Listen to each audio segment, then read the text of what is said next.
Écoutez, tout d'abord, merci. Donc, merci à vous tous de vous être connectés aujourd'hui pour ce webinaire sur la fin du RTC. Je vais revenir dans un instant sur le contenu. Vous avez sûrement été invité aujourd'hui à ce webinaire par un ingénieur commercial ou un consultant, quelqu'un avec qui vous travaillez, qui est dans l'une de ces sociétés dont vous voyez les logos en haut de l'écran, le groupe 5e Avenue, la société Comine, la société Sirtel, la société GHD, la société JDL, le groupe Plein Sud, VDI ou sinon le groupe V10. Donc, toutes ces sociétés se sont regroupées il y a quelques années, ont créé un groupement qui s'appelle Airteam, donc qui est un réseau national d'experts en IT et en télécom. Donc, notre métier, c'est d'accompagner les entreprises dans la mise en place de projets IT et télécom, informatique et télécom. Donc, ça représente maintenant plus de 250 collaborateurs en France.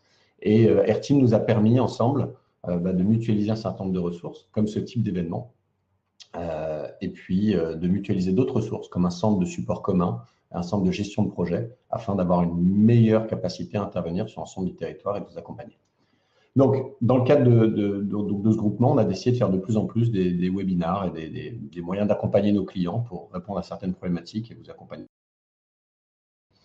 Aujourd'hui, voilà, première question, combien de temps dure ce webinar? On va essayer de faire même 45 minutes pour avoir un peu de temps pour des questions si nécessaire. Les objectifs de ce webinar, c'est donc de reparler de cette fameuse fin du RTC. Alors, il y a des choses qui ont été annoncées, il y a beaucoup d'amalgames ou de mélanges qui ont été faits autour de ça. Donc, l'idée, c'est d'essayer de clarifier un petit peu, mieux vous expliquer ce qui va se passer, mieux vous expliquer le timing, quel est le timing de cette fin du RTC, quelles opportunités peut-être en tirer. Dès qu'il y a un changement, il faut essayer d'en tirer des opportunités, pas seulement le subir. Donc, pour améliorer sa téléphonie d'entreprise, et puis reprendre une petite checklist de finalement comment bien se préparer. Voilà. Alors, il y a peut-être des gens parmi vous qui ont déjà une bonne connaissance du sujet, d'autres qui ne savent pas du tout de quoi on parle et le terme RTC ne leur parle pas. Donc, quand on est comme ça sur un webinaire avec près d'une centaine de personnes, je vais essayer d'être le plus clair possible. N'hésitez pas à poser des questions. Je vais essayer de répondre à certaines questions en ligne.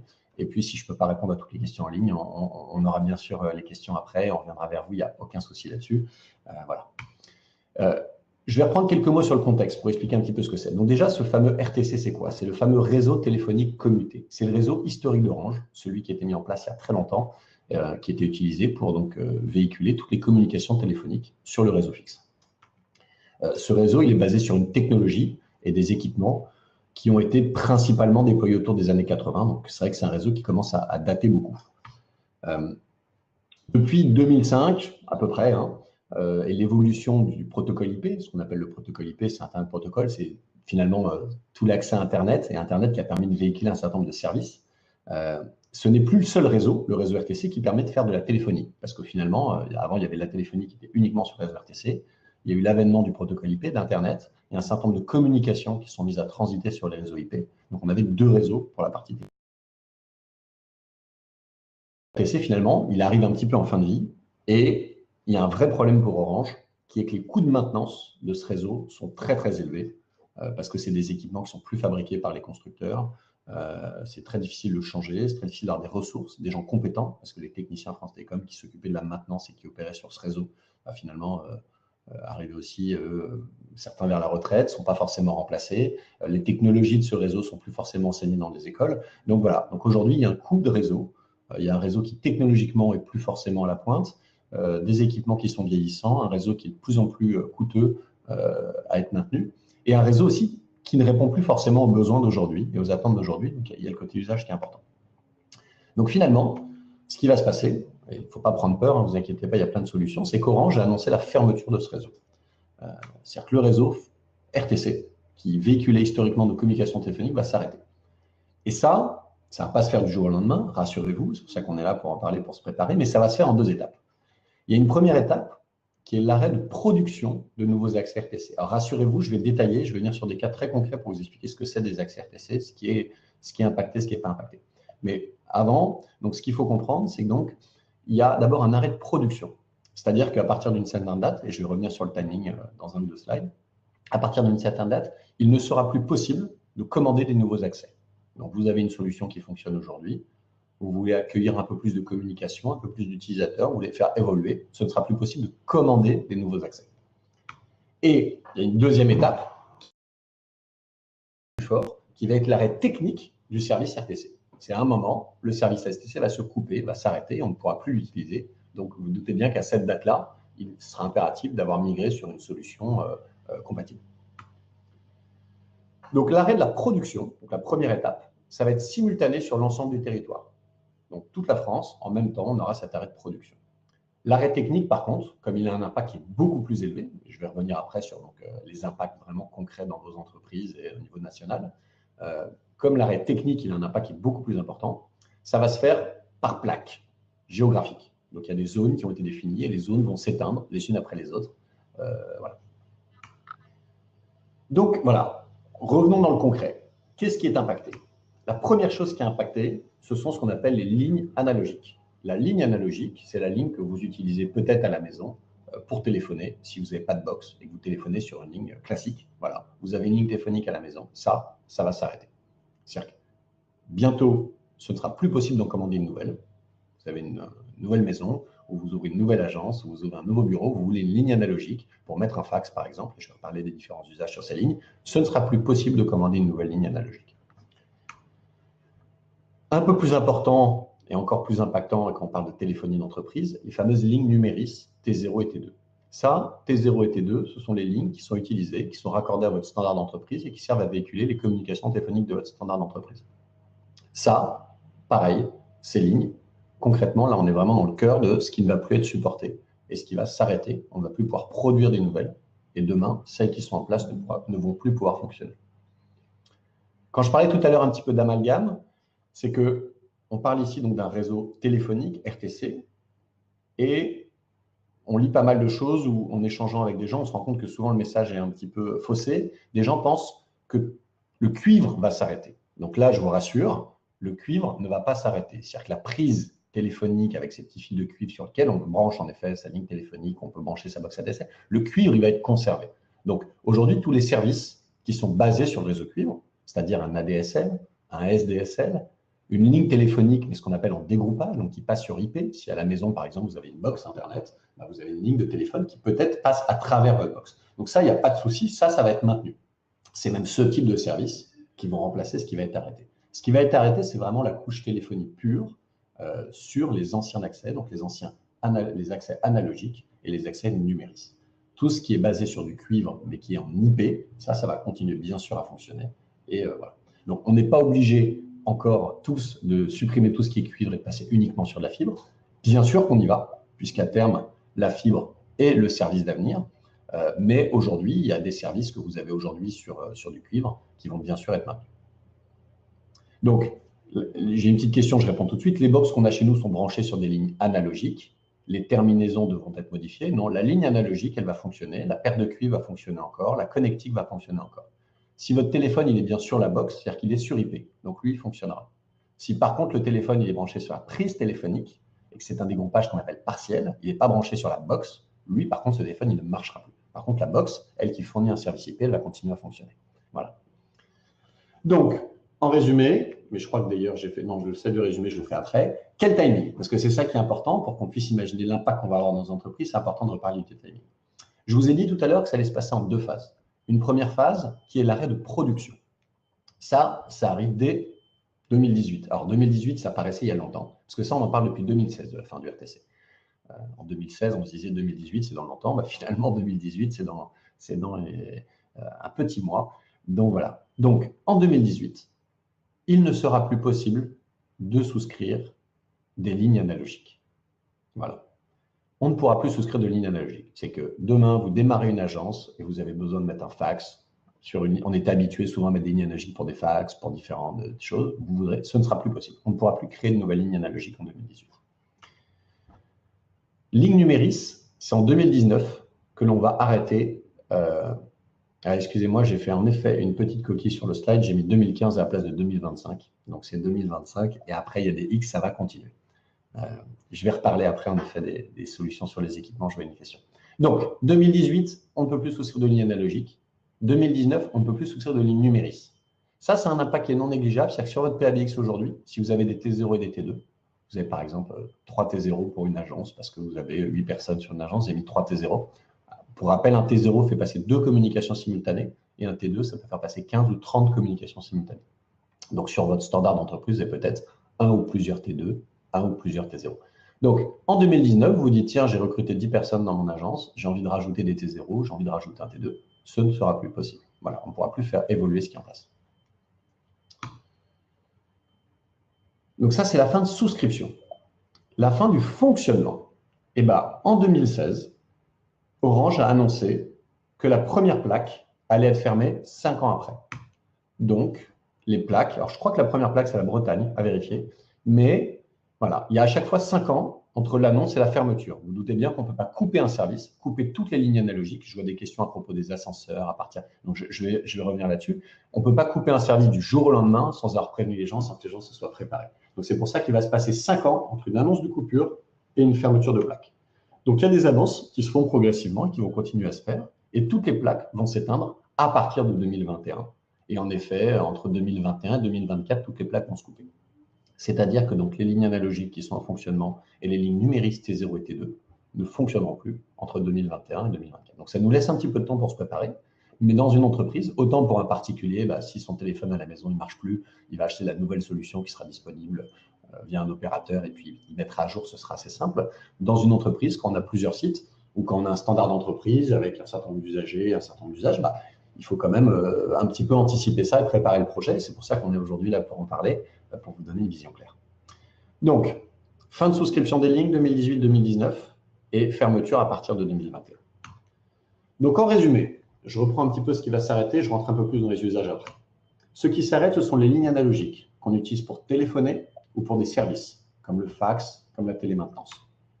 Les lignes numériques T0 et T2, les lignes historiques numériques, celles qui avaient été fournies par Orange, ou celles qui ont pu être fournies par d'autres opérateurs, mais ce qu'on appelle en revente. Quand l'opérateur, si vous avez souscrit par exemple chez SFR, aujourd'hui, Airteam, on a un partenariat fort avec SFR depuis des années, quand on fournissait sur certaines entreprises des T0 et des T2, on pouvait le faire en revente. C'est-à-dire que c'était une facture SFR pour avoir des coûts différents, mais on gardait le tuyau Orange. Donc dans ce cas-là, la ligne numérique, ça reste une ligne traditionnelle qui n'est pas sur IP et celle-ci, elle va s'arrêter.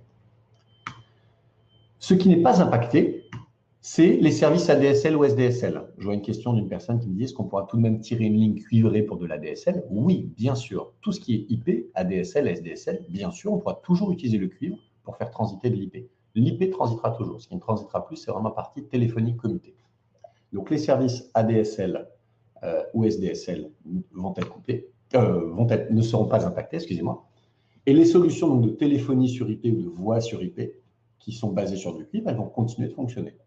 C'est-à-dire que si, par exemple, vous avez des T0 ou des T2 que vous avez pris, par exemple, chez SFR, donc je vous ai dit que pour certaines sociétés, on faisait de la revente, mais ça, c'est vraiment en marge. Majoritairement, quand aujourd'hui, SFR, on déploie des T0 ou des T2, on déploie des T0 ou des T2 qu'on appelle IP, donc qui utilisent le réseau IP, qui n'utilisent pas le réseau numérique, donc qui sont compatibles et qui ne seront surtout pas coupés.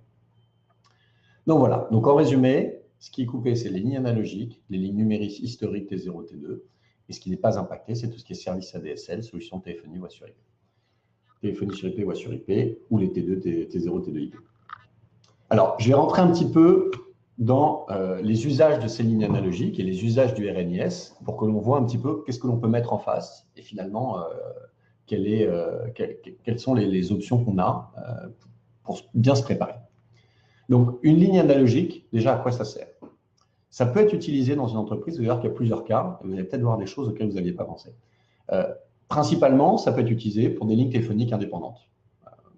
Si vous êtes par exemple une collectivité, vous avez sûrement un standard d'entreprise avec des T0 ou des T2 dans la mairie, mais peut-être que dans la bibliothèque, peut-être que dans le gymnase, si vous vouliez mettre un téléphone, plutôt que de mettre un téléphone qui est raccordé au standard, vous aviez juste une ligne téléphonique indépendante. Voilà. Ou certains dirigeants d'entreprise aiment bien avoir une ligne qui est complètement indépendante du reste, et donc ont une ligne téléphonique indépendante dans leur bureau. Bon. Les lignes analogiques sont beaucoup aussi utilisées, ont beaucoup été utilisées pour les fax. Voilà, on a envie d'un fax, on déploie une ligne analogique, on branche le fax, ça fonctionne, c'est assez simple. Et voilà, donc c'était beaucoup utilisé pour ce type d'usage. Des gens aussi qui voulaient un fax justement privé, des dirigeants qui voulaient un fax à part en dehors du réseau de l'entreprise, ils pouvaient avoir un fax qui était sur une ligne analogique. C'était, et c'est encore utilisé souvent par des machines à affranchir. La machine à affranchir qui a besoin de communiquer avec la poste pour la partie facturation, taxation, ce genre de choses. Les machines à affranchir sont souvent raccordés à des lignes analogiques dans les entreprises. On a aussi des alarmes qui peuvent être raccordées à des lignes analogiques. Les alarmes ont l'habitude de faire ce qu'on appelle un test cyclique. C'est-à-dire tous les soirs, les alarmes souvent téléphonent au télémainteneur pour dire « je suis en marche, tout va bien, il n'y a pas de problème ». Comme ça, s'il n'y a pas d'appel, ça veut dire que l'alarme est défaillante et qu'il faut s'inquiéter. Donc pour ça, les alarmes peuvent utiliser des lignes analogiques. Ce n'est pas forcément tous les exemples que je vous donne, ce n'est pas à chaque fois. C'est qu'il y a des alarmes qui utilisent des lignes analogiques, il y a des alarmes qui utilisent déjà autre chose. Je vais revenir après sur l'autre chose. Donc voilà, donc, votre alarme utilise peut-être des lignes analogiques. Il y a aussi des solutions de télémaintenance, télérelève. À une époque, vous avez peut-être fait l'acquisition d'un copieur qui est raccordé par une ligne analogique à votre fournisseur de consommables qui, du coup, a des relèves des compteurs et peut savoir exactement où est-ce que vous en êtes. Il y a dans des collectivités, pareil, des compteurs d'eau, des compteurs de gaz, des choses comme ça qui peuvent être reliés à des lignes analogiques. Il y a des machines, des automates qui peuvent être reliés à des lignes analogiques, ce qui permet de les consulter à distance, de pousser de l'information ou de relever des compteurs. Donc voilà, il y a pas mal d'usages dans l'industrie de compteurs, de prise en main à distance pour de la télérelève, de choses comme ça qui utilisent des lignes analogiques. Et enfin, il y a des usages monétiques.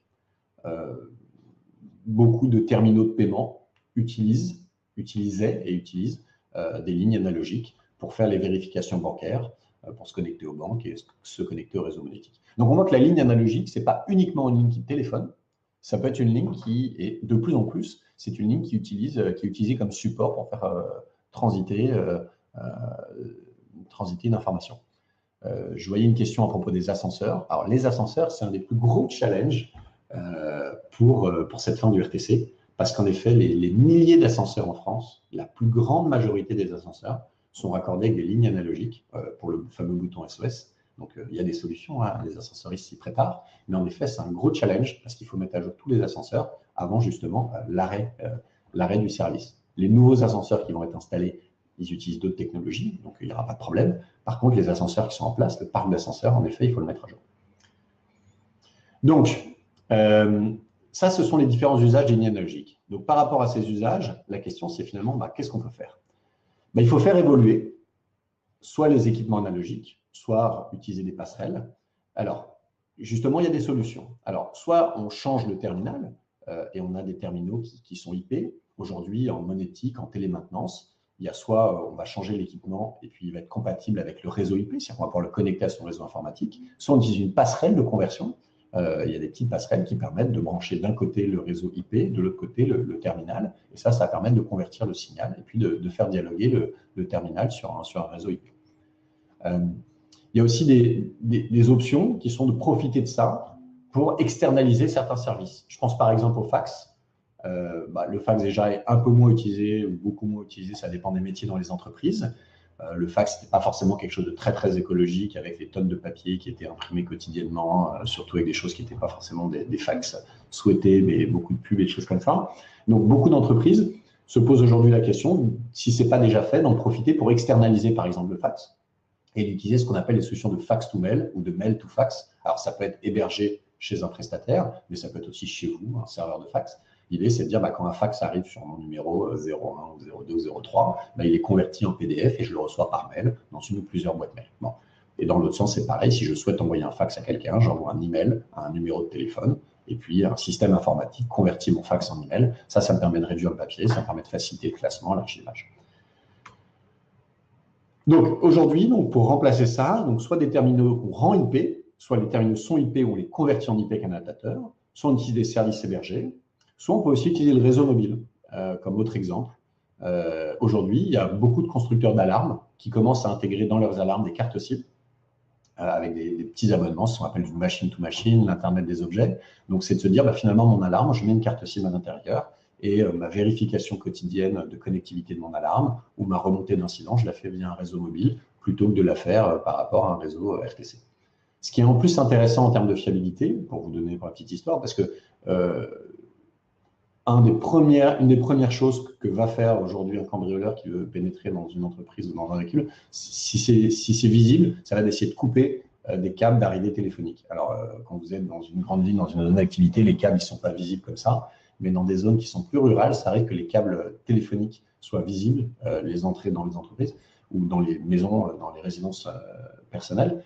Et voilà, donc couper les câbles téléphoniques, alors, ce qui peut être très dangereux, hein, mais souvent, ça permet justement d'éviter les remontées d'alarme et d'avoir un petit peu plus de temps sur des infractions de ce type. Donc voilà, donc pour se mettre en conformité, il y a des solutions. Soit on fait évoluer le matériel, soit on fait évoluer le service, et on utilise des technologies de remplacement qui vont remplacer le RTC, donc l'IP ou le mobile sont des très bonnes alternatives. Donc ça, ce sont pour toutes les lignes analogiques qui sont utilisées pour différents usages dans votre entreprise. L'usage qui est un petit peu plus structurant, quoi, plus important, alors je ne dis pas que ce n'est pas structurant la partie ligne analogique, hein, si vous êtes ascenseuriste et que vous avez 500, je sais pas quoi, 50 000 ascenseurs à mettre à jour dans les prochaines années, c'est ultra structurant pour votre entreprise, c'est un virage très complexe et très stratégique et je pense que vous avez déjà commencé à y travailler. Bon, maintenant, pour une entreprise, j'ai envie de dire classique, vous avez sûrement quelques lignes analogiques, vous avez quelques années avant que le service soit arrêté. Il y a des technologies aujourd'hui pour remplacer, ce n'est pas extrêmement coûteux, donc vous allez trouver des alternatives, il n'y a pas d'inquiétude, on peut vous accompagner pour ça et vous trouver les meilleures solutions. Ce qui est un petit peu plus structurant, c'est le standard d'entreprise, c'est ce qui va être impacté par l'arrêt des lignes numéris. Donc pour reprendre les numéris, aujourd'hui dans votre entreprise, donc vous avez des postes téléphoniques qui sont raccordés à un réseau et qui sont raccordés à un standard d'entreprise, un PABX ou un IPv6. Et pour vous raccorder au réseau téléphonique, qui finalement aujourd'hui est déjà passé à l'IP. Hein, voilà, tout le réseau téléphonique, tous les échanges entre les pays, entre les villes est bien sûr en IP, mais ce qui reste RTC, c'est le lien opérateur entre finalement votre PABX et ce réseau téléphonique. Donc c'est ce lien en rouge, c'est lui aujourd'hui, s'il est RMIS, si c'est un lien donc RTC qui utilise le réseau RTC, c'est ce lien-là qui, dans un premier temps, ne pourra plus être upgradé. Donc vous avez 15 collaborateurs sur une agence ou dans votre entreprise, vous souhaitez passer à 20 collaborateurs, vous avez besoin de rajouter 2 ou 4 communications simultanées, avant, vous aviez l'habitude de recommander un T0 supplémentaire, et puis le T0 supplémentaire, vous rajoutez de la capacité. À partir de 2018-2019, il ne sera plus possible de commander des add-ons, donc vous ne pourrez plus faire évoluer ce lien. Et ce lien, il s'arrêtera plutôt en 2021.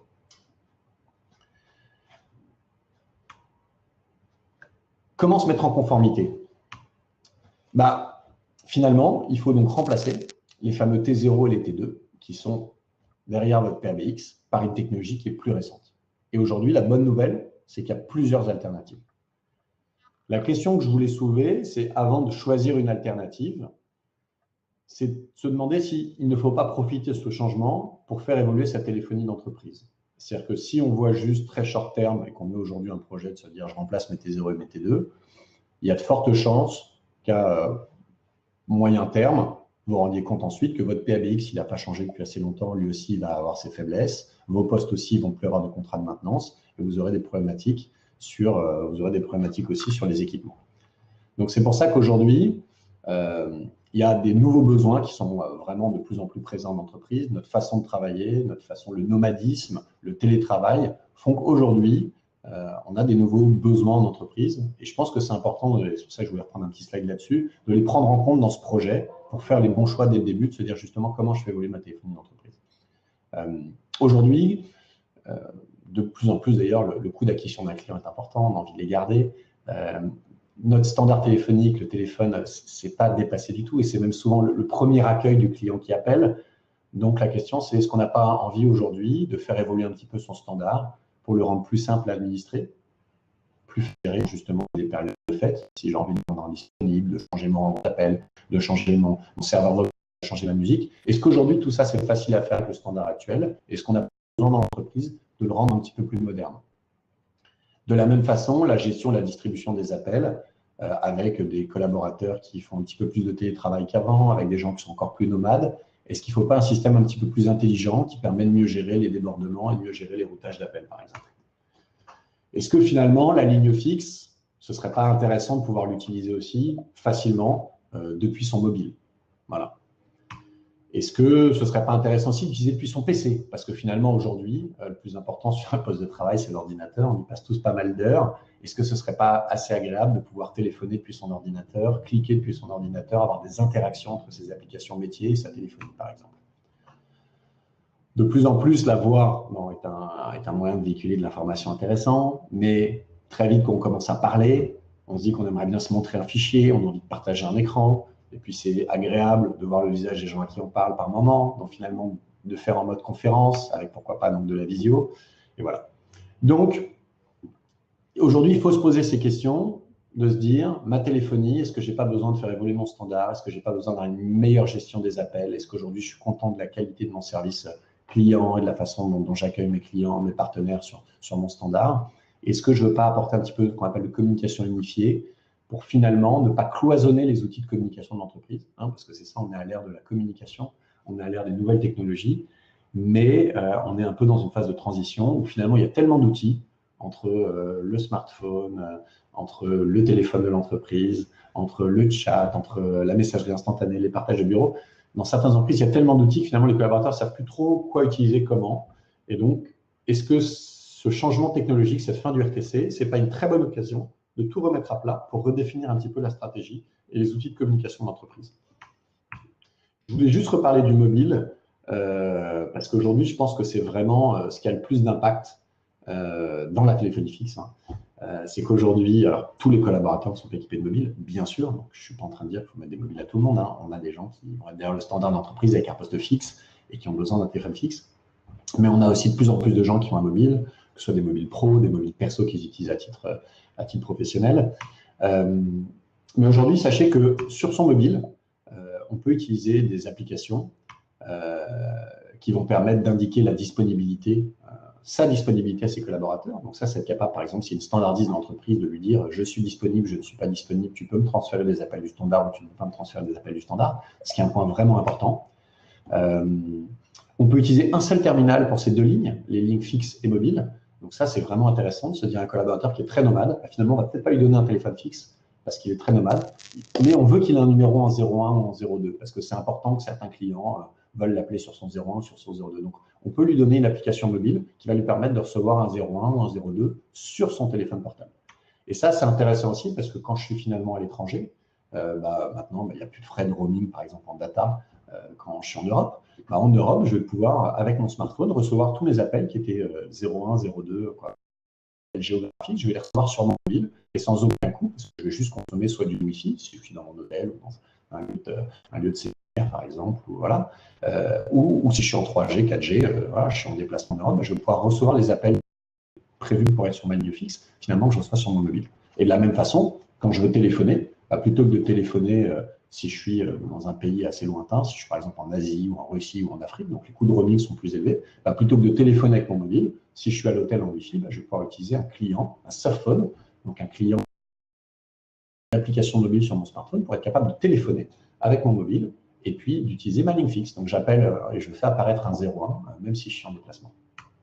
Et ça, ces mêmes fonctions, elles existent aussi sur un PC. On est capable d'installer un soft sur le PC qui permet à la personne de téléphoner et de remplacer, soit de compléter son téléphone fixe. Pour une standardiste, ça peut être un complément du téléphone fixe, c'est-à-dire qu'on peut donner à une standardiste un téléphone fixe, ou on peut juste donner l'application, mais en tout cas, ça va l'aider à gérer un beaucoup plus grand nombre d'appels, parce qu'à la souris, finalement, on va beaucoup plus facilement pouvoir organiser une file d'attente, prioriser des appels, mettre en liaison deux personnes en faisant un drag and drop ou ce genre de choses. Voilà. Et le soft sur le PC, ou la téléphonie depuis le PC, c'est aussi quelque chose qui va permettre plus facilement de connecter les applications métiers à la téléphonie. C'est que c'est des choses qui existent, le couplage téléphonie informatique, on en parle depuis des années, sauf que ça a souvent, depuis longtemps, c'était quelque chose qui était assez lourd à mettre en place. Et aujourd'hui, tous les membres AirTeam sont partenaires d'un certain nombre d'acteurs technologiques du marché, de grands leaders d'ailleurs technologiques sur certaines solutions. On distribue différentes solutions de téléphonie, il n'y a pas une solution, il y en a plusieurs qui dépendent un petit peu, qu'on va vous préconiser en fonction de vos besoins, de vos usages et par exemple des applications métiers que vous utilisez. Aujourd'hui, avec ces solutions, il devient très facile, c'est vraiment de l'installation de plugins, de connecter votre téléphonie d'entreprise à un CRM Salesforce, à un CRM Microsoft Dynamics, à un Outlook, à une base de données SQL par exemple. Et ça va permettre d'avoir soit une remontée de fiches, de vous dire j'ai un client qui appelle au service client ou j'ai un client qui appelle à mon service technique. Si vous utilisez un outil comme Zendesk par exemple dans votre service technique pour créer des tickets, et vous pouvez très bien connecter votre téléphonie à votre Zendesk pour que le ticket soit créé automatiquement au moment de l'appel. Ça fait que l'agent qui va prendre l'appel, il a un appel qui s'ouvre automatiquement, qui est déjà créé, déjà renseigné avec l'expéditeur et ce genre de choses. Ça, si vous le couplez à un serveur vocal où vous demandez à la personne de taper son numéro de contrat de maintenance, par exemple, eh bien, ça permet d'identifier la personne dans une base de données. Voilà. Toutes ces choses-là, aujourd'hui, elles sont beaucoup plus faciles à intégrer. L'informatique s'est fortement simplifiée ces dernières années. Et donc, aujourd'hui, on a vraiment des solutions de téléphonie qu'on peut beaucoup plus intégrer dans l'entreprise et interconnecter avec un certain nombre de choses, voilà, avec un certain nombre d'outils pour donner justement des choses plus souples aux collaborateurs. Donc, finalement, le RNIS, donc ces fameux T0 et ces fameux T2, donc aujourd'hui, il faut penser à des alternatives. Donc, la première alternative, c'est le remplacement des liens opérateurs. C'est de se dire juste, j'ai mes T0 et mes T2, ben, je vais les basculer sur des T0 des T2 IP. Ça, c'est clairement en général un bénéfice tarifaire. C'est-à-dire qu'aujourd'hui, les T0 et les T2 traditionnels RNIS, historiques, hein, si vous les avez depuis longtemps, ils étaient souvent facturés plus cher que des T0 et des T2 IP que l'on est capable de vous proposer aujourd'hui. Donc aujourd'hui, la première option que vous avez, c'est juste de vous dire, je veux juste me mettre en conformité.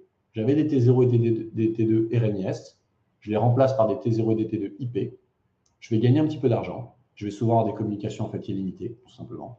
Voilà, je ne vais plus payer mes appels fixes mobiles, et donc je vais avoir une baisse de ma facture. L'autre option, c'est de basculer sur une autre technologie qu'on appelle le trunk SIP, qui, elle, va vous apporter des bénéfices tarifaires, parce qu'on va mieux optimiser les canaux, surtout si vous avez plusieurs sites, et des bénéfices fonctionnels de sécurité, parce que le trunk SIP, ça vous permet de centraliser les appels sur une plateforme, et c'est-à-dire que même si votre site est coupé, vous êtes capable plus facilement de renvoyer, de rediriger les appels. Voilà. Le trunk SIP, c'est au niveau de l'opérateur, on va avoir une passerelle, on va faire transiter tous vos appels de tous vos sites, et après on va être capable de véhiculer ces appels sur vos tuyaux Internet. Alors, il faut mettre de la qualité de service, il y a un certain nombre de choses qu'il faut qu'on voit ensemble. Et voilà. Le trunk SIP, c'est clairement la technologie de l'avenir pour la téléphonie d'entreprise. Le trunk SIP, ça nécessite par contre que le standard d'entreprise soit compatible. Donc, soit c'est un standard qu'on fait évoluer, soit c'est un standard qu'on remplace. Ça dépend de l'âge de votre standard, ça dépend du modèle, ça dépend d'un certain nombre de choses. Mais donc, le trunk SIP, ce qu'il faut retenir, c'est que c'est vraiment la technologie d'avenir sur la téléphonie qui a énormément de bénéfices dès qu'on a du multisite ou qui permet de mieux gérer le dimensionnement des liens et l'optimisation justement des fameux canaux par sa technologie. Donc, le premier point, c'est de remplacer les liens opérateurs. Le deuxième point, comme je vous le disais tout à l'heure, c'est la question à se poser, c'est en profiter pour faire évoluer sa solution de téléphonie. Donc là, c'est de dire, je fais évoluer mon standard vers une solution de communication unifiée. Donc, une solution de communication unifiée, c'est un standard téléphonique finalement, mais qui va être un petit peu plus moderne, qui va être raccordé sur le réseau IP et qui va être capable de mieux dialoguer avec les smartphones de l'entreprise, avec les PC de l'entreprise, avec les applications de métier de l'entreprise.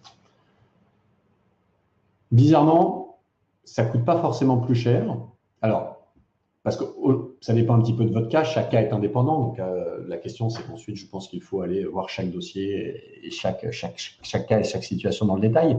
Mais si vous avez un standard d'entreprise qui est un petit peu ancien, vous pouvez avoir un contrat de maintenance. Souvent, le contrat de maintenance devient de plus en plus cher avec les années parce que l'équipement est un peu plus ancien, donc il coûte plus cher à maintenir.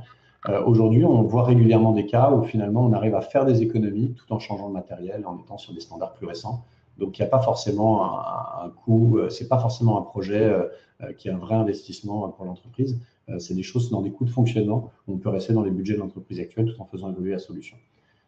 Clairement, on va avoir aussi donc, des bénéfices en termes de sécurité parce qu'aujourd'hui, quand on est justement sur une solution comme ça de standard d'entreprise qui va être accordée à un trunk SIP, on est capable de vraiment sécuriser pour être capable de faire du routage d'appels sur du mobile en cas de rupture des liens principaux sur le site ou ce genre de choses. Alors, rupture des liens, ça peut être une panne de l'opérateur, mais ça peut être aussi des travaux, ça peut être une panne électrique dans le bâtiment, ça peut être plein de choses.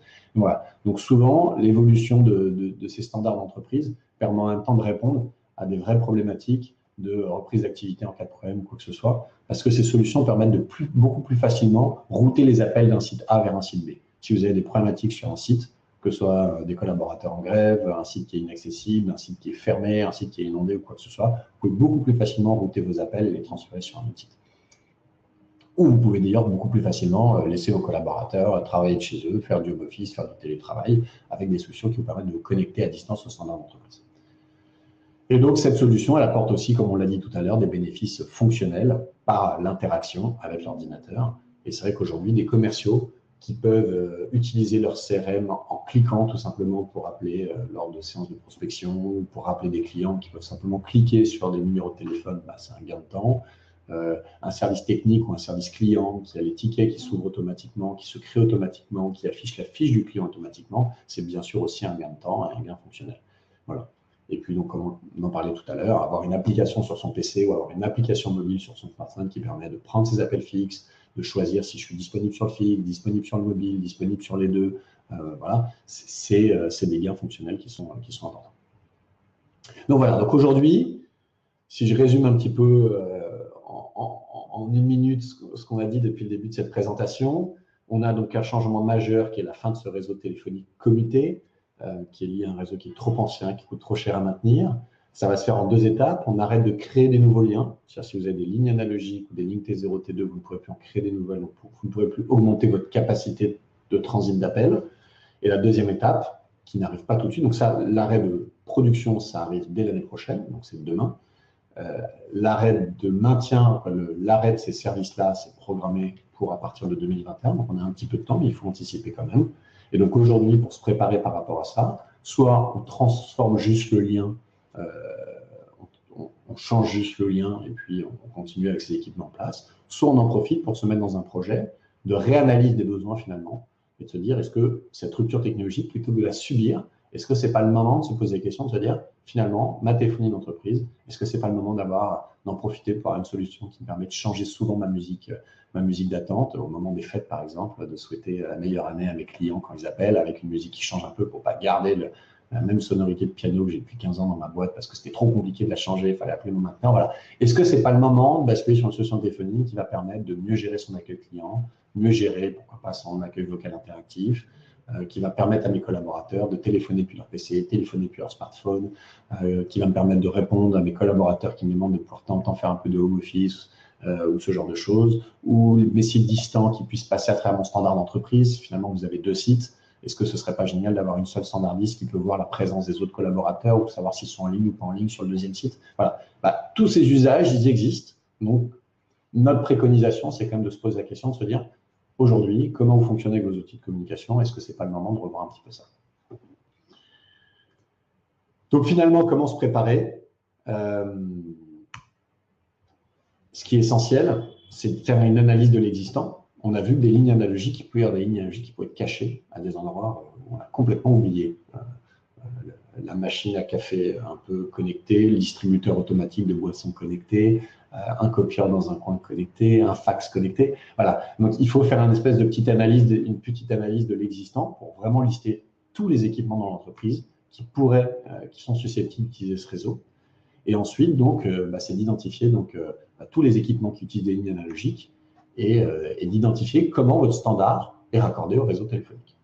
Une fois qu'on a bien identifié ça, qu'on a une vision globale de l'existant dans votre entreprise, ce qu'on vous propose, c'est de vous accompagner sur un cadrage de besoins. C'est d'analyser les projets à venir. Si par exemple, vous avez prévu en 2018 de déployer un nouveau CRM pour toute votre force de vente, ou fin 2018 ou même début 2019, ce serait dommage de ne pas prendre en compte ce projet majeur, très structurant dans votre force de vente ou pour vos équipes, voilà, et de ne pas choisir une solution de téléphonie, si vous devez prévoir en même temps un projet de téléphonie, de ne pas choisir un projet de téléphonie qui est très bien interconnecté, par exemple, avec Salesforce. Ce serait dommage. Donc l'idée, c'est vraiment de ne pas juste regarder la vision d'aujourd'hui, c'est de se projeter. Est-ce que vous avez prévu d'ouvrir des nouveaux sites, des nouvelles agences? Est-ce que vous allez, par exemple, changer votre stratégie RH pour autoriser plus facilement du télétravail?